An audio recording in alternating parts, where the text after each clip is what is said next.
Hello and welcome to Find Out Nation. I'm one of your hosts, Jamie, I'm one of your hosts, Nicole. and we're here to talk about what happens when you're a nation that starts fucking around.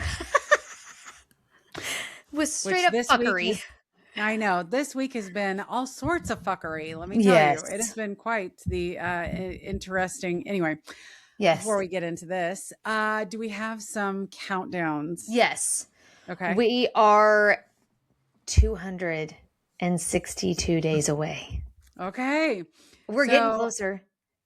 we are getting closer, and I got to be honest, like I have some friends and listeners of my like social group Yeah. who keep saying, and they listen to the podcast, who say that the countdown, like they're worried now that the midterms either are going to spark whatever they're going to spark, or that like it's going to be the catalyst to like Trump putting in his, well, when we're seeing it right now, right? We'll talk about like some of the ways that he's instilling concern into people for Oh. voter laws. And so like some people are like, is this a countdown to bat? Like you and I are both like, oh, thank God we're going to get to Yeah. the But midterms. they They're feel going to, like it's a doomsday countdown kind that's of right. But thing. they're like, is this actually a doomsday countdown? Oh, So for fuck. those of you who think of it that way, I'm so sorry. But I hadn't thought about it like that. I know I hadn't either. So I thought I would give you that perspective because I thought that was interesting. Yeah. And obviously, so how long has dipshit been in office? 389 days. It feels so much longer than that. Feels like 3,890 million days. That is exactly correct. You are not wrong. It feels like a ridiculous fucking time. And it's It really just, does. oh my God. I don't. Yeah. So this week has been an interesting one. So let's start with, I think the biggest news of this week was Pam Bondi Oh my going in God. front of the House Oversight Committee. Yeah. So the Epstein files are still a big deal for everyone that is obviously not living under a rock. Yes. Earlier, well, I guess it was last weekend, or maybe it was like the Friday before. Anyway, Ro Khanna and Tom Massey forced the Oversight Committee to look at at least some of the unredact some Yes. of the redacted files that related to Yeah. Epstein. They got to spend a couple of hours with those files and basically came away with it being like, there's so much more here. Ro Khanna basically got on the floor of the House and started naming names that he saw in the files. Of course, the names included Les Wexner, who is Victoria's Secret founder. It also include Sultan Ahmad bin Sulayem, the CEO of DP World, which I have not heard of DP World, Yeah. I don't know what but that is either. But the fact that he's a sultan, I mean, clearly he has money. well, we knew he was a billionaire. Yeah. And I don't know if you heard, but he resigned because there was a email that it said, I loved the torture video. Right. Oh no. Right. So who knows what? What that's referring to? Yep. But that was at least one of the emails was like, yeah. Now, it Yikes. is important, I think, to say that so Ro Khanna named 6 people that they said at least had ties to Epstein and probably could be incriminated. Come to find out, like the files that he looked at were a list of suspects that it sounds like the Department of Justice had with like 20 different names. And then there were pictures of them with Epstein that were police lineup pictures. And so that's why the connection between them and Epstein was made. But at the end of the day, like none of them had ties to Epstein. And so they came back and, Ro Khanna was like, I guess the Guardian was the one that actually like did the research into it. Mm. And So, like, here's their little blurb. It said, after Massey and Khanna pushed to reveal the Ben Salayem was the recipient of an email Epstein wrote in which the disgraced financier said that he loved the torture video, the Emirati billionaire resigned from the logistics company DP World, the company announced on Friday, today.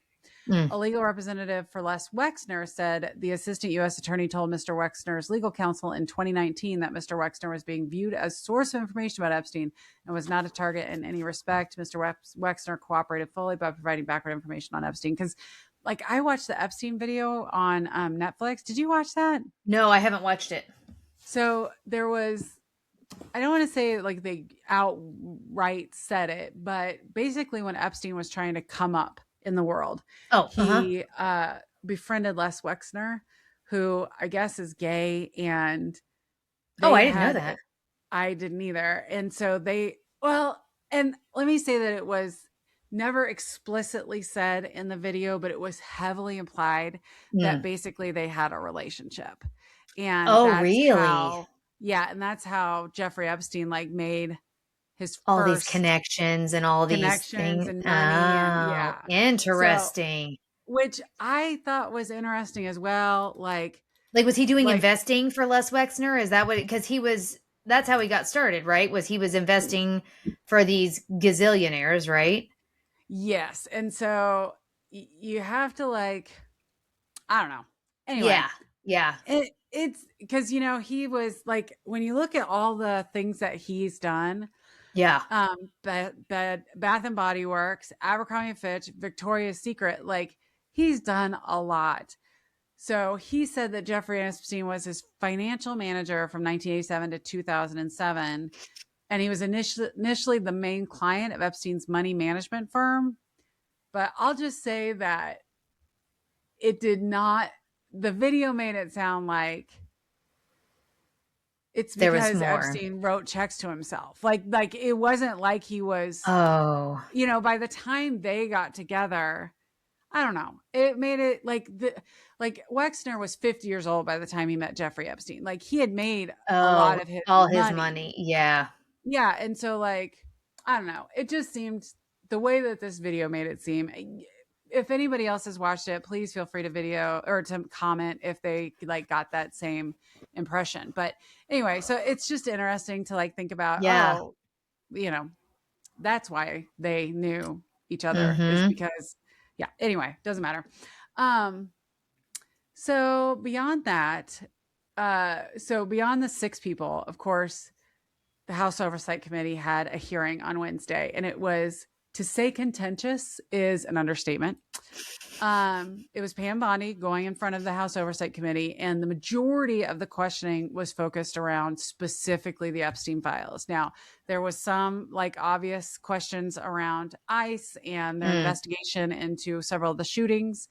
There were also, of course, a lot of Republicans that got up and were like, good job on securing our borders, and good job on blah, blah, blah. All blowing that smoke up her ass. Yes. So whatever. But she pretty much she was there to atone for DOJ and their terrible handling of everything that they've been handed. Yeah.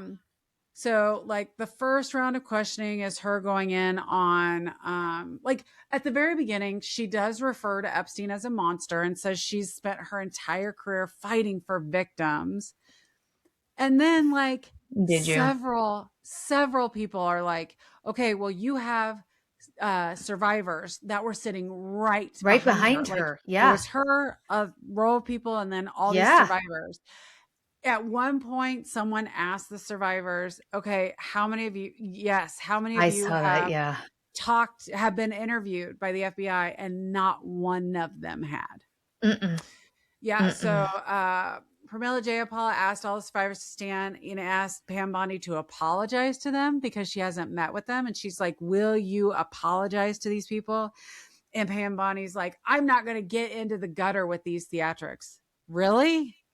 And then she's like, have you all apologized to Donald Trump? Have you all apologized? And I was just like, you've got to be kidding. Go ahead. Keep going. The one that so there were some really contentious interactions. Also some really contentious interactions that I was just like, really? Like this is like at one point, the guy from California was like, his point was that they were like that the DOJ has been weaponized. Like it's Trump, Mm, right? Like even yeah. like Jamie Raskin, um, he was like, "Hey, you guys haven't met with survivors. How could you do that? You put Maxwell in this low security prison. Why the fuck would you do that?" And then when a bunch of like GOP people came up and said, "Well, Biden was the one that weaponized the DOJ," he was like, "You've turned the DOJ into Trump's instrument of revenge." And so Yeah. like that was 100% true. So Eric, what Swalwell. yeah, Swalwell. Swalwell, Mm-hmm. who by the way, like was a very good speaker, but I get to the point that he was trying to make was like, how are you investigating real threats to us, Mm, yeah. when it's Trump that's inciting it? But he gets wandering on this Oh topic and God. it's like, I got a phone Land the call. plane. Yes, it was Oh so my weird God. to watch that you were just like, okay, sir. What is going So on? like this is what you're spending your time on. But anyway, at one point, like Bondi called Jerry Nadler a washed up loser lawyer. Um, she Oh, Georgia sorry. Democrat Hank, yes, I snorted. Georgia Sorry. Democrat Hank Johnson asked her whether 1,000 Department of Justice staff members were tasked with scrubbing Trump's name from the list. Bondi didn't directly answer the question, of course, Of not course not. surprising. She did say that there were 500 attorneys and reviewers that were assigned to redactions overall. Um, okay. My favorite was Ted Lieu, who, so he's asking questions about the investigation. So this is from the BBC.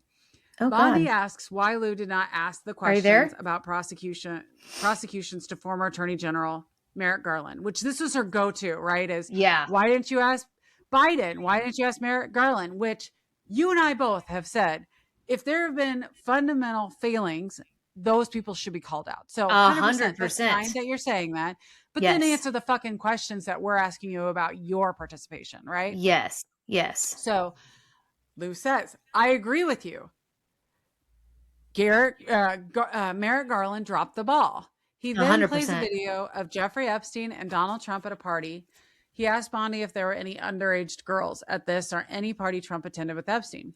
Bondi says, "This is ridiculous," adding that there's no evidence for that. He looks her in her face and goes, "I believe you are lying under oath."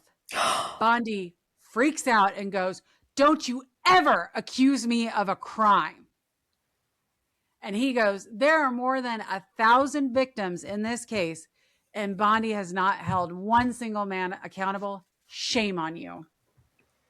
Wow.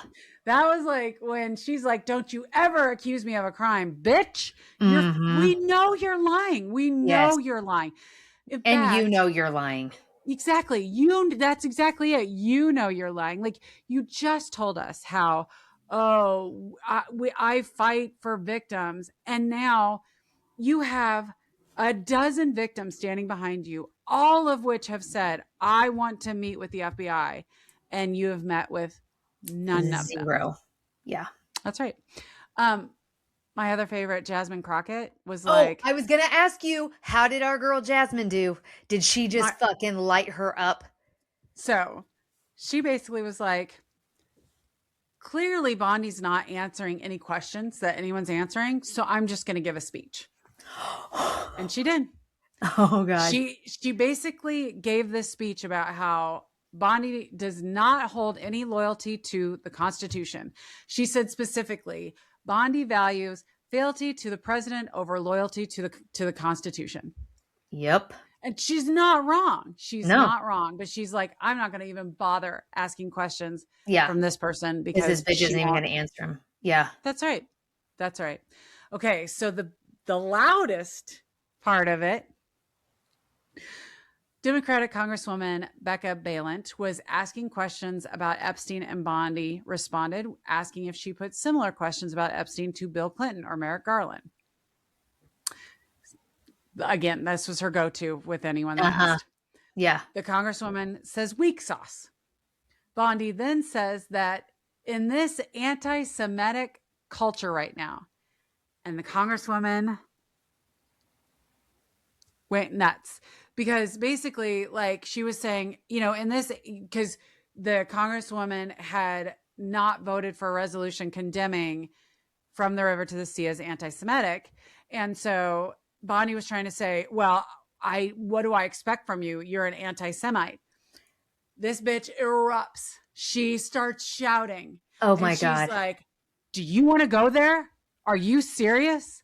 Are you really trying to say that to a person whose grandfather died in the Holocaust? She gets mad and she gets up and she storms the fuck out. Oh my God. Yeah, she pissed. That bitch was pissed. She was so mad. At one point, Bondi said that Trump is the most transparent president in the history of the United States. This is after someone asked her. So there was a whole line of questioning. I can't remember who it was that asked her about Trump suing the IRS.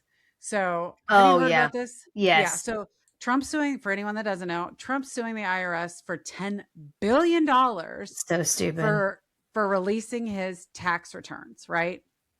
Yeah. And so people have been wildly critical of this because he's suing as a private citizen to the IRS that he controls, and the investigation. Sorry, is this okay? Anyway, the investigation is being run by the DOJ, which he also controls. Yeah. That's right. Yeah. And so people are like super fucking pissed about it. Yeah. Well, so she was asked about, isn't that a conflict of interest? Is the DOJ going to properly like look at this? And she's like, no, like she basically, of course, just avoided answering and did not, right? And it's like, okay. And then, so on one hand, you're calling this the most transparent president ever. And then on the other, he's suing the United States, the country, the taxpayers for having his tax return exposed. Anyway, it was quite I highly recommend like watching 4 hours of this shit. It literally, like, it's worse than any Real Housewives episode I've ever seen with bitches talking over each other. Like, they're just, it's pretty difficult to watch, to be honest. Right. But at the end of the day, like, if you get a chance to see some of especially the victims, like, they were standing right behind them and they were wearing a shirt that was redacted.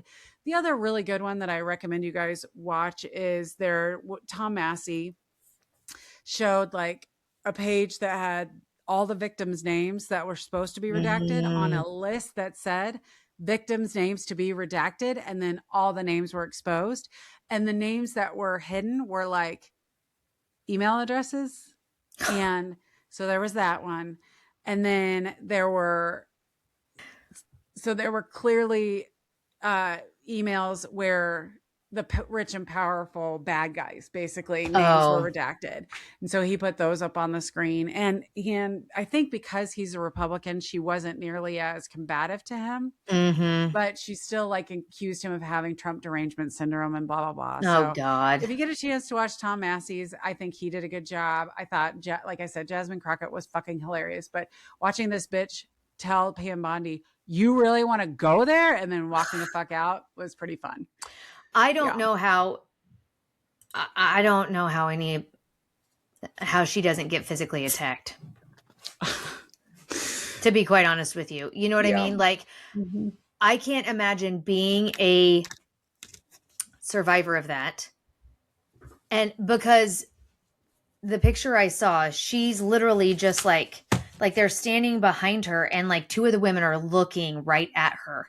And she's just like over here flipping through her pages and like zero fucks given. Like, I don't know how, I don't know. I don't know how as a survivor of that, and you see her total lack of give a fuck, and you don't come across the people in front of you and grab that bitch by the throat. Like, so I agree with that, but I also feel like, they've been dealing with this. I mean, they've been not listened to for 30 years. I mean, that's true. Yeah. So at the end of the day, like, it's 30 years of having to realize that. And I think that's what's so hard is it's 30 years of realizing that you're not that important for people to care. And I think for me, what is even more fucking infuriating about this is because she's a goddamn woman and she is protecting the fucking men. She is what I cannot stand about women that hold up the patriarchy, because you will sell out your own fucking gender. Yep. In order to save your own ass, in order for you to get your special privileges like that. I think now granted it's Pam fucking Bondi, but still I expected more from her in the role that she's in for these survivors, because she's a fucking woman. I did too, because to your point, like, if I read an email that says, I love the torture video, and this is happening to young women, young girls, not even women, girls. Yeah. And your reaction is, meh. How about the Dow? Let's talk about the fucking stock market. Yeah. Fuck you, bitch. Like, I think that's why I expect a man to protect other men when they're doing disgusting, horrible things. The fact that she's doing it as well, I don't know how somebody doesn't grab that bitch by the neck. To your point, I don't expect a man to do it because I expect people to behave in a manner that is honorable. So I don't, but to your point, I am not as surprised when it's a man, because it is right. Yeah. And they're not doing anything about it. That's right. Because they're protecting their own. Yes. But to your point, like, you're selling out your own people for power and money. Clearly, like, that's all you care about. Yeah. There was an article that I think I was reading, The Guardian, that was talking about how it is evident that the Pam Bondi hearing was for an audience of one person, and that was Donald Trump. And she performed stupendously. Exactly how we wanted her to. Yep. That's exactly right. I will say that MAGA world, they not were not loving happy. it. No. Conservative broadcaster Eric Erickson said Bondi should be fired or resign after she responded to an Epstein-related question by touting the president's economic numbers. Erickson added that Republicans' handling of the situation will lead Democrats to have a good election year. Podcaster Tim Pool said that he gives Bondi more credit than people do, but that he couldn't say she's done a good job. I think they've miserably handled the Epstein files. I don't think we're serviced as the American people by this kind of yelling, he explained on his podcast. Kyle Rittenhouse. Oh, God, that fucking roach. Posted that Bondi should resign and be replaced by the DOJ Assistant Attorney General for Civil Rights.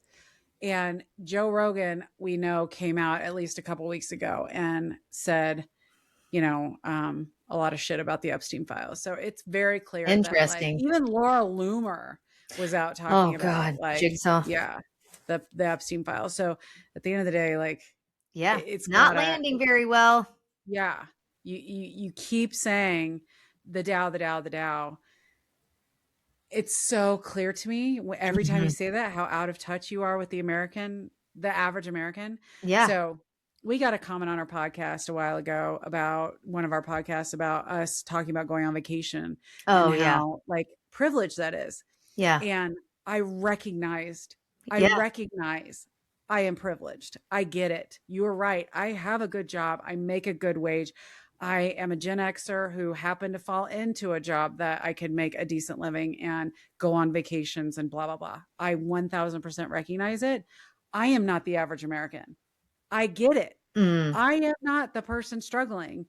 It's the people that are earning $40,000, $50,000, $60,000 a year that are fucking struggling. My 401k looks great. I'm not the average American. Right. You know what I'm saying? I get it. And those people, when I was making $60,000 a year, I did not have a 401k because I didn't have the extra money to put in it. Right. So go fuck yourself about the market. Yeah. Go fuck yourself about the market. Exactly. Yeah. The stock market doesn't do shit. It's not an indicator. American. No, not when rent prices and mortgage prices are as high as they are, and grocery prices and gas prices are as high as they are. Yeah. To your point, the fucking stock market doesn't mean shit to the rest of us. No. To those people that are making, if you're only making $60,000 a year, Yeah. you know, And trying to what fucking does that survive. equate to? Like $2,000, $2,500 a month. And if your like take home pay, and if your rent is half of that, Right. you're fucked right out of the gate. You're Yeah. fucked. Yeah. So Yeah. rant over. I just like, bitch, if you bring up the Dow one more One fucking more time, because time. Yeah. all I hear is that your rich friends are getting richer. That's Yeah. all I'm hearing from that. I to your point, I can't believe someone hasn't thrown something at this bitch. Yeah. Thrown something at her fucking head. Yeah. Whether it's a lawsuit, whatever, I don't A care. shoe, But like a George Bush. exactly. Can of mayonnaise, like I Yeah. don't give a fuck. Yes. Anyway, yes. Sorry, we have your It's friend an Nicole, inside joke. yeah, had an incident with an old lady and a thing of mayonnaise. So anyway, oh, it's a trip down memory lane. Okay. Any other comments about Epstein files?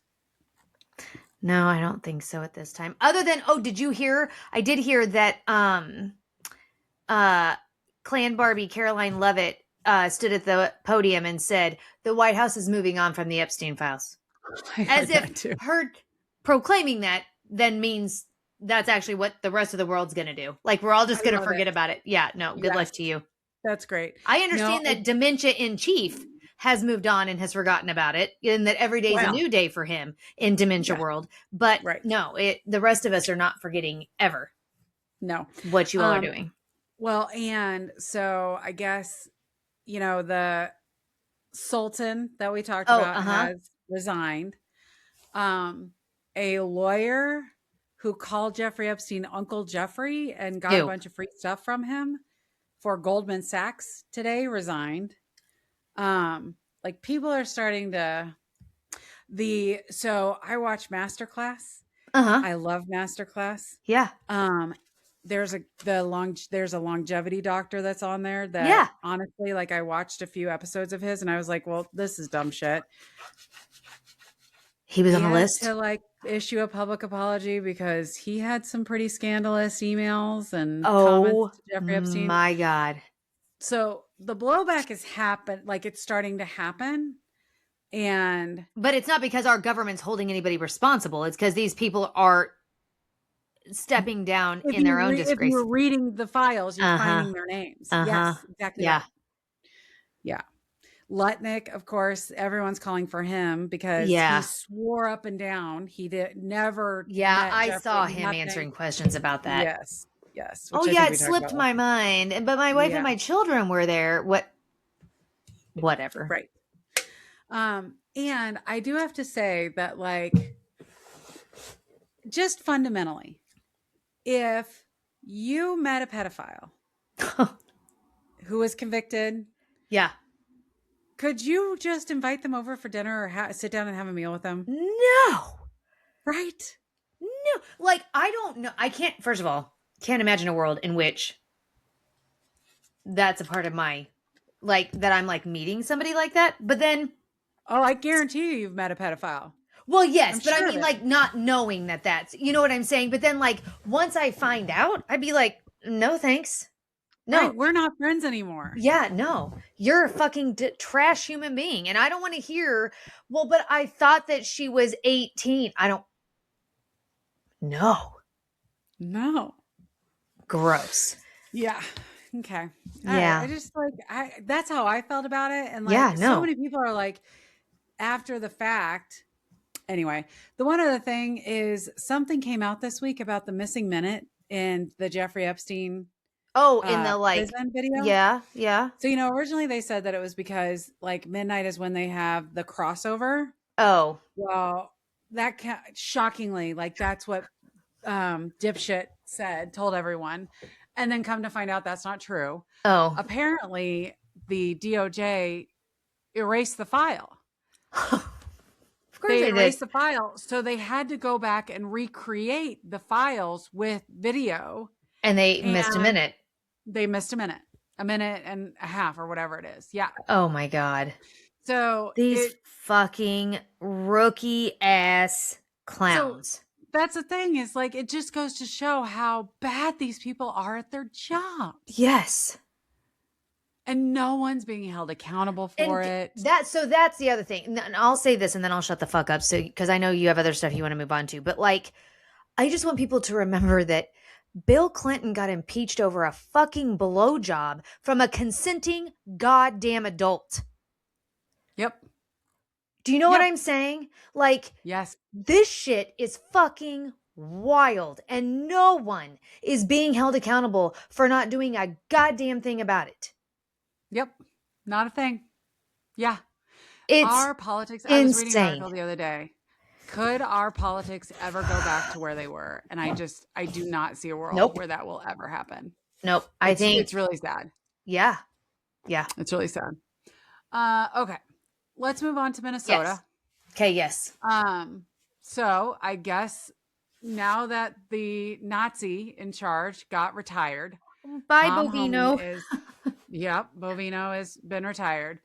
Tom Homan came out and said that the surge is leaving Minnesota, that it is leaving Minnesota safer. It's less of a sanctuary state for criminals. Okay. But they are done with their operation there. Governor Tim Walz, of course, was delighted. The Associated Press reported the governor called on Washington to help fund the recovery. So it's estimated right now that I guess that it cost local businesses like $80 million. Damn. Yeah. And so Governor Walz is like, the federal government needs to pay for what they broke here. You don't get to break things and then just leave without doing something about it. So we still don't have like a timeline about the drawdown. Walt said that Homan had assured him Thursday morning that federal officers would start leaving immediately. As soon as they can pack their stuff, book a plane, move on. I would volunteer. I'll help you get to the airport, he said. We'll clear the road to get you to the airport. I will pack your damn bags if that's what it takes, Tim Walt said. That's hilarious. I thought that was funny.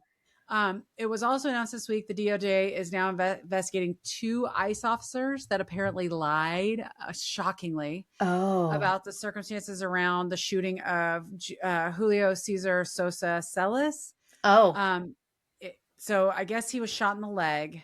And Kristi Noem, of course, described him as a violent, criminal, illegal alien. She said that he attempted murder of federal law enforcement, and that's why they shot him. Come to find out, witness testimony and surveillance video were like, yeah, no, he did not do anything to these people. And then they just shot him. And so now they've been put on administrative leave for lying. They're going to have to pay back their bonus, their sign-on bonus.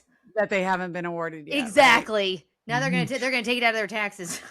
That's right. That's exactly right. And so, like, they're at least investigating them, which nothing's going to come of that because it's the fucking DOJ who's terrible. Right. But apparently they're investigating them.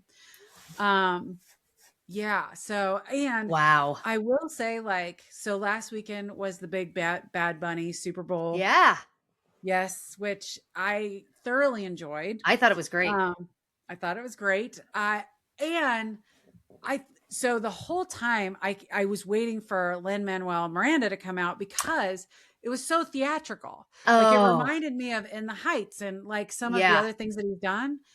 But I will say that like what I loved because it was so theatrical is like I looked up a bunch of stuff, which I know like white privilege. I get it. I should have but I looked up what the electrical things symbolize. Because they fields and like I looked all that stuff up, and so like it was really educational to like learn a bunch of that. Well, and the thing with the electrical thing was a big fuck you to Trump. A big fuck you to Trump. Yeah, for letting them for not helping them after the hurricane. Right? And like the continued power outages and problems that they've had and. But I did want to say that my husband had seen an online article that the kid that he handed his Grammy to was the kid from Minnesota. And I got on Snopes and that's not true. So if you've been hearing that is not true. That interesting. He was just a hired kid. Okay. But yeah, he was adorable. He was so freaking cute. But it was definitely, so I heard that like the Bad Bunny episode had the highest viewership in a bajillion years. That's awesome. The Kid Rock ridiculousness had fucking viewership. Fucking flop. Like I've seen videos online, like Kid Rock singing and the microphone is at his leg down here. because he's clearly lip syncing because you can hear him and it's not his, you know what I mean? Like, oh yeah, the microphone is not picking up his voice. oh yeah, Fucking flop. Yes. So definitely there. And so one person, Jill Zarin, has absolutely been eviscerated. So Nicole and I both are Real Housewives fans. We have been for years. And so we were watching New York back when New York started. Real Housewives of New York started with one of the wives was Jill Zarin. Jill Zarin is her husband was Bobby Zarin, and he ran like a fabric company there in New York. Bobby died, and I think they divorced before Bobby died, right? No. Keep talking. I'll Google. It doesn't matter. But yeah, I don't remember if that's true or not. The new Palm Springs show that's on I think it is, or Netflix. Yeah. It has featured people that are friendly with Jill Zarin. And so Jill Zarin has been spending a lot of time at Mar-a-Lago. And she is clearly, like, her politics align very much with Mar-a-Lago residents. So she came out and said something about no English and made some comments about how bad the Super Bowl halftime show was. She was set to join a reunion show with of the original Housewives. She had a couple of other like things, like she gets invited to BravoCon and things like that. Yeah. And Andy Cohen came out and was like, fuck this bitch. She is not going to be in anything ever again. That's amazing. He dropped her from So like, good. At least one person has been. This is the thing. Like, we all have our free speech, First Amendment rights, but you are not immune to the repercussions of using that free speech when you are a dumbass. That's right. If you are going to spout racist shit, there are repercussions. You are going to get caught. It helps restore my faith in humanity just a bit. That Republican or Democrat, if you spout racist shit, you're going to get called out on it. Thank God. Yeah. And because at the end of the day, like, we all know, like, most of us feel pretty strongly that if you're a Republican, you're probably already a race. You're either racist or you're okay with people being racist. Yeah. You're not going to call it out. That's right. So besides the Bad Bunny presentation last weekend, we also had the video. Saturday morning. Well, Friday night, Saturday morning. Friday night, like, Trump derangement zone, dementia, late night posting. What the fuck? Where we're putting the Obama's head on ape bodies. And I'm sorry, if you are a Republican and you think that is okay, what the fuck is wrong with you? Like, I cannot believe it. Like, of all the things, of all the things. So I get the fact that, like, because like Caroline Leavitt came out and was like, at first she was like, calm down, people. It's a Lion King video. Yeah. Okay. Right. Dumbass. You knew you knew what you were doing. Like, are you really that stupid? Like, yes. You knew what you were doing. So you have that. And then, because, like, I do not remember any apes in the Lion King. No, isn't it? There is Rafiki's the baboon. The baboon, yeah. The baboon. Yeah, I couldn't think of his name. And there are, like, capuchin monkeys or whatever. Yeah. But there is not one fucking ape. So go fuck yourself with that explanation. Yeah. So then, two prominent Republicans are credited as finally, like, making everyone, like, pay attention. Like, holy shit, you can't post racist shit. So South Carolina Senator Tim Scott, who is the sole Black Republican senator and chair of the Senate GOP's campaign arm, posts praying it was fake because it's the most racist thing I've seen out of this White House. The president should remove it. And then Alabama Senator Katie Britt also posted, it should never have been posted to begin with and is not who we are as a nation. Thank God at least someone on the right is willing to come out and say, do what you want, but we're not fucking racist. We like take the thing down. So at first, like they're defending it, calm down. It is what it is. But then after the GOP makes those comments, they come back and they're like, they take it down and they're like, oh, a staffer fucked up. Which we all know is a fucking lie because nobody gets access to his Truth Social account except for him. 100. So they were saying that there are two people that generally have access to his account, his chief of staff and so Susie Wiles. Like we're supposed to believe Susie Wiles fucking posted that shit to Truth Social. Susie Wiles, it's I think it's the deputy chief of staff because like there are two there, but it's like it's dictated from Trump, and then they'll post on it. Like, it's never a 12:30 in the morning kind of. No, it's like Trump is dictating something to them and they are posting. Like to your point, no one has unfettered access. Yeah, nobody's taking his phone and doing it on the sly. Right, bitch. Like no shit. So on I think it was Air Force One, Trump's asked if it was a mistake. And he said, or asked if he made a mistake in posting that video. And he said, I didn't make a mistake. So then he's asked if he's going to punish the person who did. And his response is, no, I haven't taken action against anybody. That was a video on, as you know, voter fraud, a fairly long video. And they had a little piece and it had to do with the Lion King. It has been very well.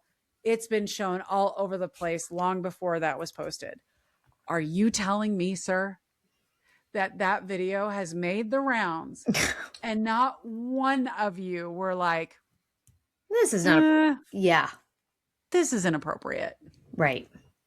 And of course, to your point, like, okay, then call, if you want to make the case that you are not trying to be racist against the Obamas, call out that staffer and make sure they're punished. But no, we're not doing that. No, because I mean, anybody that's been paying attention knows he's a stone cold racist. He has been his entire fucking life. That's right. Him and his father refused to rent to black folks in the fucking 70s. Like, he's a goddamn racist. He always has been. And they've always been willing to look the other way. Yep. Well, and we know that he hires fucking racist. Stephen Miller is clearly a racist piece of shit. Yeah. So at the end of the day, like the fact that if anyone wonders why the left feels the right is racist, this is why. Because there's the fact that he posts this and you all don't immediately goddamn condemn him. And only a few GOP senators speak up, GOP members speak up. Yeah. And you continue to look to him as your leader. Go fuck yourselves. You guys are idiots. Yeah. Okay. That I thought was just absolutely fucking crazy. All right. Speaking of racist, so we know that there has been a lot of conversations lately about investigating elections. We know they're investigating the Georgia elections. Yeah. We know that they're trying to pass voter ID laws. Trump came out today and said, I will force voter IDs even if Congress doesn't approve it. Like, it's just insane. You had something on note to election officials. What was your? So the New Republic reported that the FBI sent notes to election officials regarding the midterms. So the email begins with, Dear Chief Election Officials, to prepare for the 26 U.S. midterm elections, your election partners at the FBI, DOJ, DHS, USPIS, and the EAC would like to invite you to a call where we can discuss our preparations for the cycle, as well as updates and resources we can provide to you and your staff. The call will be on Wednesday, February 25th from 2 to 3 p.m. Eastern and will be for chief election officials. You may designate a proxy to attend in your place if you're not available. On Wednesday, March 4th, we will hold a similar call for members of the EAC's Local Leadership Council. We look forward to speaking with you in support of the 2026 midterm elections. The note was signed by Kelly Hardiman, who refers to herself as the FBI election executive. So one of the state election officials that received the note described it as the strangest thing in the world. Another unidentified state official told NBC News that the message was unusual and unexpected, considering Hardiman was a relative unknown prior to her mass email, as was her position as an FBI election executive. No one has heard of this person, and we're all wondering what an FBI election executive is, said the official, who was granted anonymity by the outlet to speak candidly. Hardiman titled herself as an intelligence analyst in a 2024 interview with a fashion blog, specifying that she had spent her entire 20-year career at the FBI in that role. A spokesperson for the FBI was unwilling to explain Hardiman's letter, saying that the FBI has no comment. So, February 25th. Okay. So everybody's like, these election officials are like, what the fuck? Like, is this them calling to tell us that, we're nationalizing elections or federalizing elections, and like, this is, you're going to do what we tell you now? Yeah. So more to come on that, hopefully, if the call actually happens. So, a lot of times when you tell me things, I like to Google them as you're talking about them. And so the New Hampshire Bulletin also reported out about the FBI inviting New Hampshire Secretary of State on a call to discuss preparations for midterm elections. And it was signed by FBI election executive Kelly Hardiman. Yeah. And it is for that February 25th Teams meeting. Scanlon told the Bulletin he tentatively accepted the invite. He said that meeting with federal officials is not unusual, but I don't remember a meeting of this exact type ever in the past. I don't know if I would want to join the meeting and then hit record so that I have it to go back. You know what I'm saying? Or if I just want to be a bitch and just hot decline it. I'd have to be there just because I want to know what it is. Like, how fucking crazy are these people? So Scanlon thinks, I really don't know what to expect out of this meeting. I think I can guess a little bit based on comments coming out of the administration. Obviously, they want information from voter databases. They're concerned about citizenship requirements. I would expect that those topics might come up. So we'll have to see what happens. But chances are, like, I'm going to guess that that's what this is about as well, as voter databases. Because let's be honest, like, we know that, like, the primary goal for this administration has been to sow discourse to at least make people skeptical of our elections, to the point that they can institute means to make our elections totally fraudulent and the Russians to completely be able to run them and whatever. Exactly. Yes. Okay. Speaking of Trump plans. Yeah. You have something from Project 2025 that you want to talk about. Oh, I do. Yes. Real quick. This is from last week. So Project 2025 creators have proposed marriage boot camps and mentors for couples. So the Heritage Foundation has suggested policies they say will strengthen the American family, including marriage boot camps for unmarried people and 2-child-only families. We all know Heritage Foundation is one of the biggest people behind Project 2025, but so they're advocating other policies as well in this marriage boot camp, including this. I'm going to try to read this fast, but all of this, I was like, I have to say all of this. I can't gloss over any of it. So some of their other policies, including encouraging people to marry young and forego education in favor of starting a family. Now, as someone who married young, not because and forwent her education for having a baby. I did. Like, not because I am a Psycho Heritage Foundation member, but just because that's the way my life played out. I don't know that that's really a good idea. I would have not suggested doing so to my 23-year-old who did get her education because neither of her parents got one. So one recommendation is marriage camps, which would serve as boot camps that would prepare couples for marriage with a communal wedding ceremony and a financial reward for completion. It gets better, girl. It gets better. So maybe you should get yourself signed up to do the communal weddings so that we can be a part of these boot camps. So anyway, maybe we can convince people to stop doing this shit.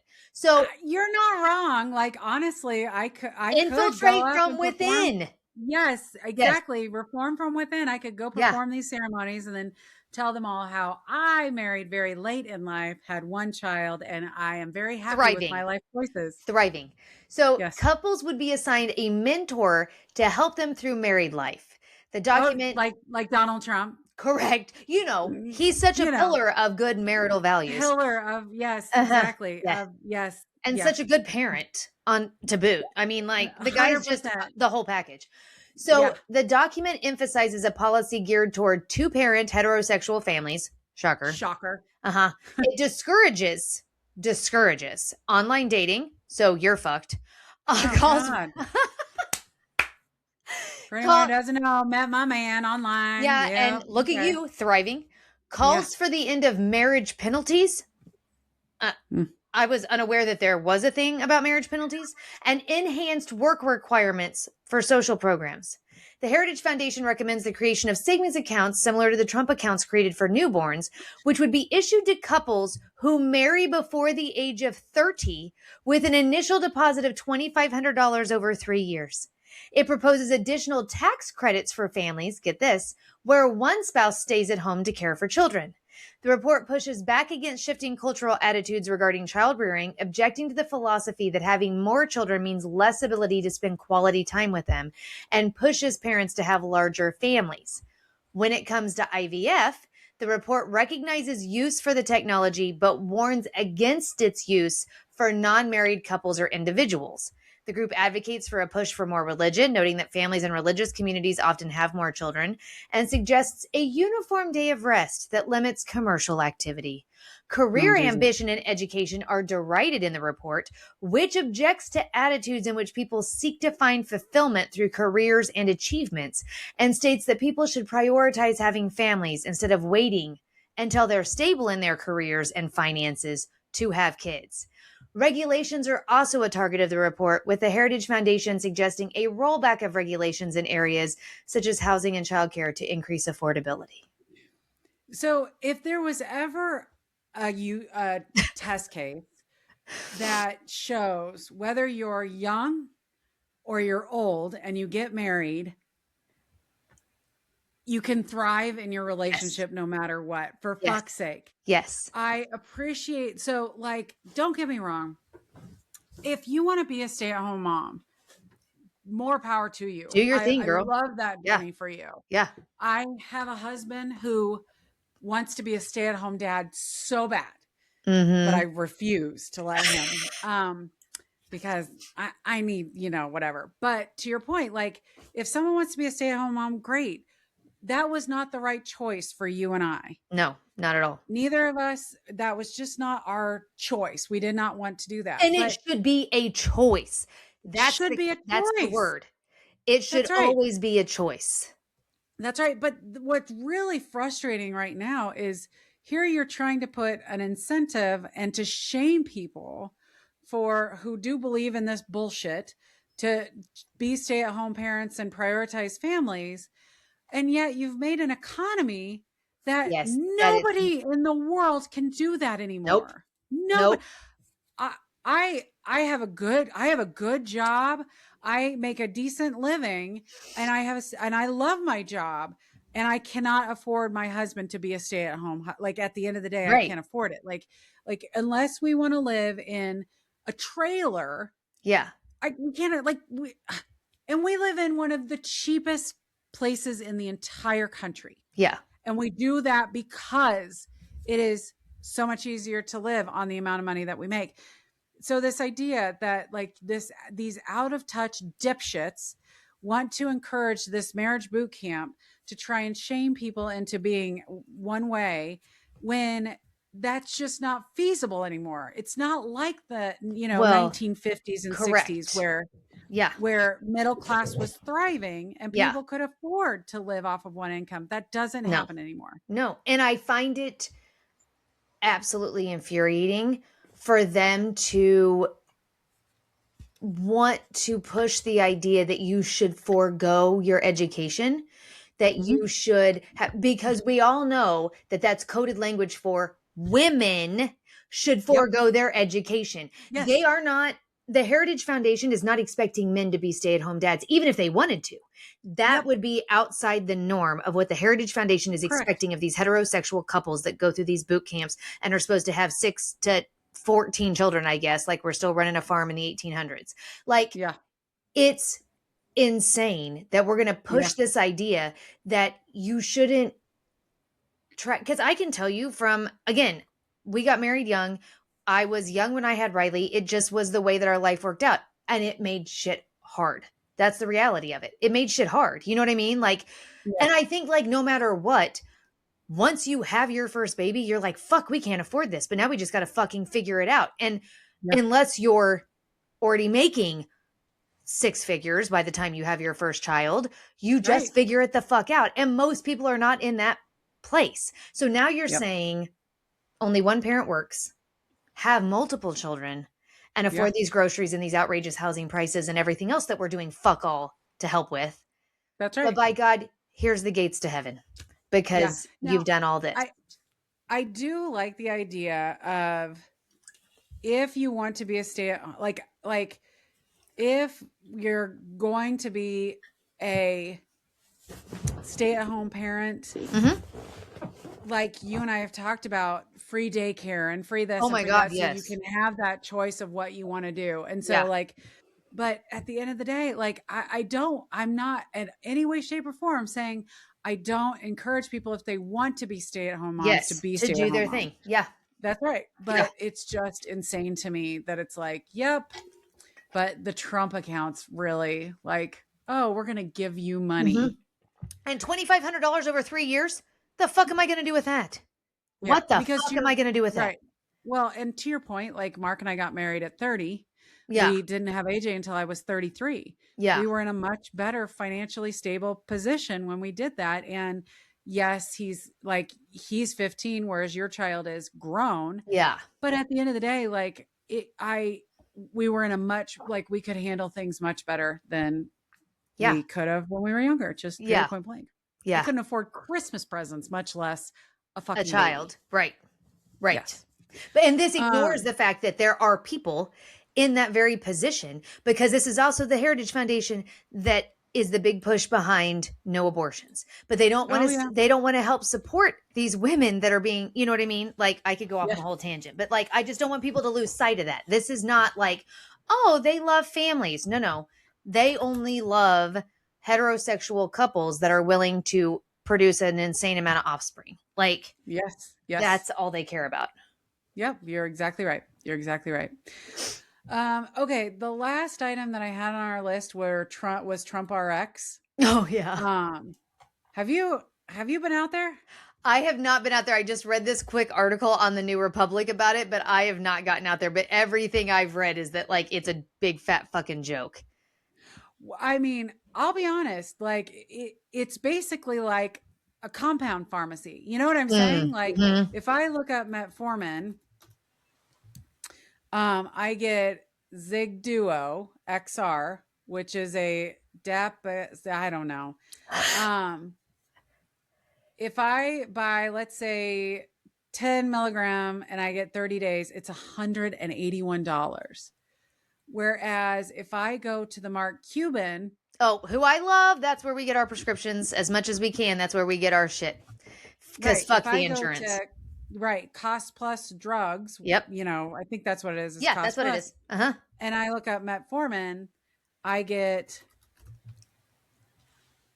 generic $5.57. Yep.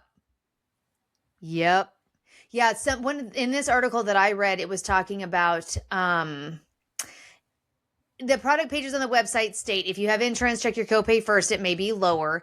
But one user on X fact-checked Trump's claim from last Thursday, that Trump RX will lower the cost of inhalers from $458 to $51. In reality, when clicking on the link on Trump RX, it redirects the user to the manufacturer's website to see if the buyer qualifies for a hardship discount. As the user pointed out, those discounts are available regardless of whether Trump X is involved or not. Okay. So you and I both take Zepbound. Yeah. And what they do is they're like original price, $1,087 for a vial of Zepbound, which is a 45 days. The savings is $638 of savings. So the price ends up being $449. But to your point, what it is when you say, let's do it, it takes you to Lily Direct and it basically prints you off a fucking coupon that is available to everyone. How and it you works, can just, Eli oh Lilly my and God. Company manages all Zepbound, trizepatide, single dose vial orders through Lily Direct. Lily Direct will guide you through eligibility confirmation. So then it gets you out to Lily Direct, which everyone has access to. Yes. And that's where it's like, oh, if you're self-paying, it's $449 per month. Oh my God. Yeah. And there were people saying that there's a total lack of generic drugs on Trump RX, which then makes the prices higher because you're only able to get name brand, and you can use Good RX, which I've never used, but like you could use Good RX to get better deals than Trump RX. So on Trump RX, when you look for metformin, you can't get the generic metformin. Really? You have to get, yes. And so it's like, it's expensive. It's like $100. Yeah. Whereas to your point, I can go to Cost Plus Drugs, Mark Cuban's, and it's $5.57. Yep. I just wish that Cost Plus had more meds, because like Jamie gets all of his filled through Cost Plus, and we're literally paying like, I think we pay $125 for all his meds for 90 days. And he's on really? 3 or 4 different meds. And I can get my Celebrex through Cost Plus, but they don't carry gabapentin. So I have to get that through CVS, and it's more expensive because for whatever reason, Cost Plus doesn't carry gabapentin. But this is such a fucking joke. And like, it's a grift. Everything with him is a grift anyway. And everything with him is a grift. Yeah. That's exactly right. So there's no fucking way I would be using Trump RX for a goddamn thing. I don't care how much of the Kool-Aid I was drinking. Yes. It's not helping at all. Right. No. I know, this is everything. Yeah. You could not say it more accurately. Everything with this fucking president is a grift. Everything with this president is a grift. Yeah. The last thing I want to end on is the new food pyramid. Have you looked at it? No. Can I Google it while you're telling us? Oh my God. Please do. Oh God. It puts whole grains at the bottom. Oh, it's upside down. It's inverted. Yes. What? So someone was talking the other day about eating a cheeseburger, and now they're like, hey, it's at the top of the food pyramid as long as it's not processed, Eat real food. It says eat real food. It's meat and dairy. And as long as you don't eat the bun, that's at the top of the food pyramid. Protein, dairy, and healthy fats, fruits and vegetables, whole grains. Can put mayonnaise. Your avocado. You can put avocado on it's a healthy fat cheeseburger, and it's considered the top of the food pyramid. But you make yourself a bowl of oatmeal and go fuck yourself. Yeah, whole grains are at the bottom. Right? Fucking bananas are almost at the bottom. Yeah. Yes. Yeah, girl. Yeah, girl. Whole grains go to the bottom. That oatmeal you eat, the, quinoa. Yeah. That's all crap. Make sure you're eating that meat and cheese. That's at the top. My God. Can you imagine? And also, like, please don't anybody actually take fucking advice from this goddamn lunatic. No shit. Yeah. Oh, I had not seen this. Yeah. So I just want you guys to know I've been eating this way for years. I love a cheeseburger. Like, it's my very favorite fucking thing. And I hate some like oats. Fuck that. No. Oh my God. Yeah. So, okay. I just had to make sure that you were aware of that because we're here for your health. Yes. I'm glad that, this is just fucking wild. I know. All right. Okay. Please tell me you have a happy ending today. I do. And it's actually coming out of Minnesota for ice. Okay. So, a few months ago, Leon, yeah, became the proud owner of Minnesota's newest tow truck service. He began to get calls about abandoned vehicles and realized that there was a pattern, whether it was parked on the side of the street or in a business lot, the owners were just gone. He figured out that it was because of Operation Metro Storm. And these cars were being abandoned. I mean, not being abandoned, like their owners were gone. Right. So working sometimes alone and sometimes at the request of family members, Leo's Towing has been returning suspects' cars to their families at no cost for 4 months now. Yeah. I gotta donate to this guy. I know. He said, seeing that there was a need for someone to help clear the streets and get people back their vehicles, we stepped up and started doing it. Working alongside Leo's Towing in Minnesota. Juan Leon. Yeah. Working alongside observers, he spent weeks arriving at the scene of an earlier arrest in order to bring the car back to any family or friends the person might have. He said, families reach out to us, and if the family isn't reaching out, we'll find a way to get inside the vehicle and bring it back to the house and put it in a safe spot. It costs hundreds of thousands to insure a working hydraulic vehicle like a tow truck, which is why towing costs so much. But he says he can take the hit because of money he receives through private donations coming from all around the country for his compassionate work, which he added has rapidly crowded out his previous schedule. He estimates he has returned 250 cars to their owners, their family members, or to a safe place where it will avoid damage. Wow. Yeah. So this is on CBS News. Oh. Did you hear that they finally doxed him? And he said, because he started getting donations. But it says here, donations began pouring in all across the country supporting Leon's cause, but not without a cost to their personal safety. When they doxed me, they put all of my information out there. For the last 3 weeks, we've been getting nothing but death threats. Oh my God. I fucking despise these people so much. I know. But he said the drop-offs are often emotional for the families and Leon's crew. All I can do is give them a hug and tell them hopefully things will get better. Sad isn't even the word to use. It's so much stronger than that. Oh, that's horrible. Yeah. I know, but I am like, seriously, but what a good guy. If I can find a place that I can donate to these people, I absolutely will, because, oh my God, that's so awesome. Yeah. Yeah. Yeah. That's a nice story. I love that. I love that. Like, I love watching a community come together to protect its own. Like, it really does mean the world. So anyway, that's awesome. Yeah. That was a good story. Hey, good story, kid. Thanks. Yeah, good story, kid. All right. Well, I hope you guys have enjoyed this episode. Please like and subscribe. Share this with somebody in your world. I'm not going to say that because I was going to promise to do something and then I'm not going to be able to do it. And so I'm not going to say it. Okay. I know. Regardless, I am trying to post these as close as possible, but the last 2 weeks have been a nightmare for me. So I've been posting them pretty late. But since we're recording this on a Friday, I'm hoping I get it up this weekend so that it's even more accurate and close to the time that the actual things are. But we'll see what happens. Right? I know. We'll see what happens. But anyway, I hope you guys have enjoyed this podcast. But again, you guys stay safe out there. We hope you guys have a fabulous weekend. We hope nobody wakes up tomorrow morning to other racist videos. Oh, Jesus Christ. If they do, we will continue to condemn them. And we love you all. And we hope you have a fabulous weekend. Bye. Bye.